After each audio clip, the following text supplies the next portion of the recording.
काही संबंध नाही या निवेदनाशी. मग कुठून येतोय?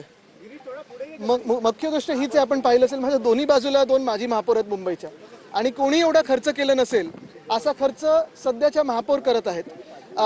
एक अंदाज द्यायचा तर एवढाच आहे, आमदार म्हणून आम्हाला पूर्ण मतदारसंघासाठी 5 कोटी निधी मिळतो.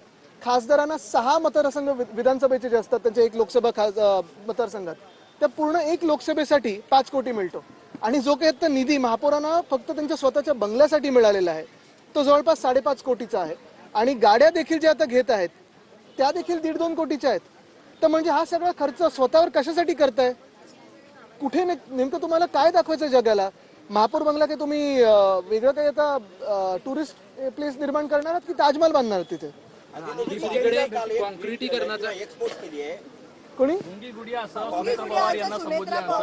राष्ट्रवादीचे जे कार्यकर्ते आहेत ते काँग्रेसच्या कार्यालयामध्ये गेले होते. नाही, मला वाटतं त्याच्यात मला पडायचं नाही. मुख्य गोष्ट हीच आहे की आपण पाहतोय राष्ट्रवादीच्या अंतर्गत राजकारणात आम्हाला काही पडायचं नाही.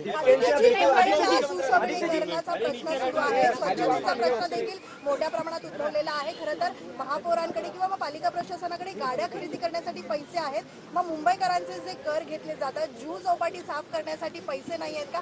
आजचा 24वा दिवस आहे. लोकशाही तुम्ही पाहिलं असेल जुहू चौपाटीचा कचरा असेल तिथे आमच्या विरोधी पक्षाच्या नेत्या किशोरीताई जाऊन पण आल्या, तिथे देखील प्रश्न देखील विचारले. BSTचा प्रश्न असेल, बसेसचे रूट्स कमी होत आहेत, बस कमी होत आहेत, पगार वेळेवर दिले जात नाही आहेत, पेन्शन वेळेवर दिले जात नाही आहेत, मुंबईत सगळीकडे कचऱ्याचे ढिगारे वाढत चालले आहेत, रस्त्याचा कॉन्क्रिटीकरणचा प्रश्न, जिथे खड्डे दिसत आहेत, ह्या सगळ्यासाठी BMC सांगते आमच्याकडे पैसे नाही आहेत. पण महापौर बंगल्यासाठी 5.5 कोटी उडवण्यासाठी असतील किंवा मग नवीन गाड्यांसाठी असतील, इथे बरोबर पैसे सापडतात. टेंडर काढले गेलेले आहेत. स्वतः अमित साटम बोलले की ट्रॅश बूम बसवण्यात आले, पण ट्रॅश बूमच नाहीयेत. खरं साटमवर विश्वास ठेवू नका. रस्त्याचं कॉन्क्रिटीकरण एक रस्त्याचं कॉन्क्रिटीकरण करण्यात आलं होतं, मात्र पहिल्या जे ABCD वॉर्ड आहे त्या ठिकाणी 3,79,00,000चं खड्ड्यांसाठी निविदा काढण्यात आलेले आहेत. एकीकडे आयुक्तच म्हणतात की कॉन्क्रिटीकरण झाल्यामुळे खड्ड्यांचा खर्च वाचणार आहे. ABCD वॉर्डमध्ये साधारणपणे ABC वॉर्डमध्ये खरं तर कोणाचं वर्चस्व आहे, कोणाचं लक्ष ओपन स्पेसेसवर आहे, जसं काही रायगडमधले ओपन स्पेसेस घेतले असतील तसं इथे कोणाचं आहे का, हे देखील आपण शोधून काढावं.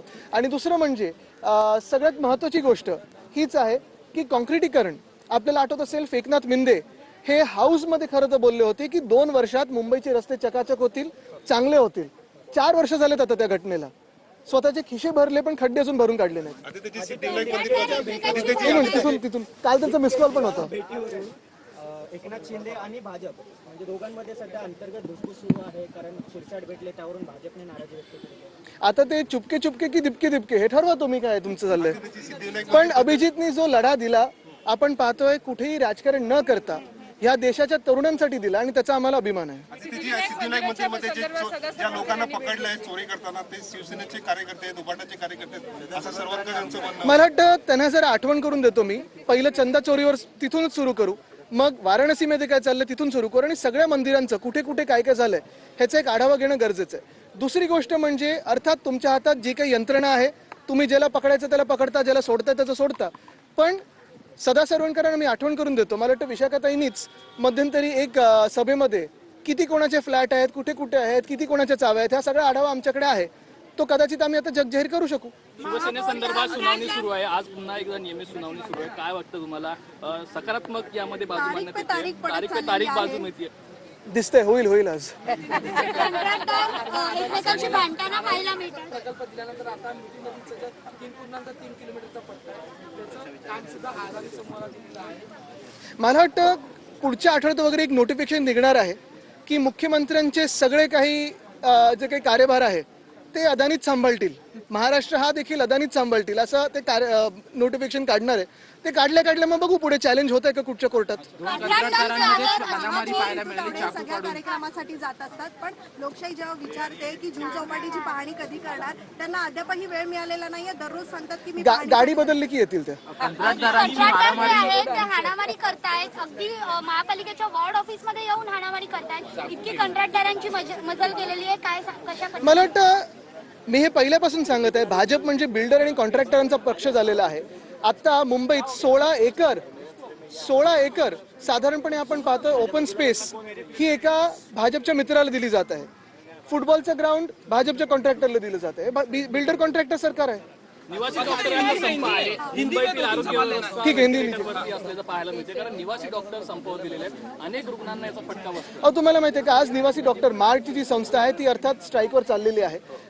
त्यांचा विषय थोडा आज वेगळा आहे, पण बाकीचे जर विषय पाहिले त्यांचे जे आम्ही हाताळत होतो, आम्ही मार्गी लावलेले विषय होते.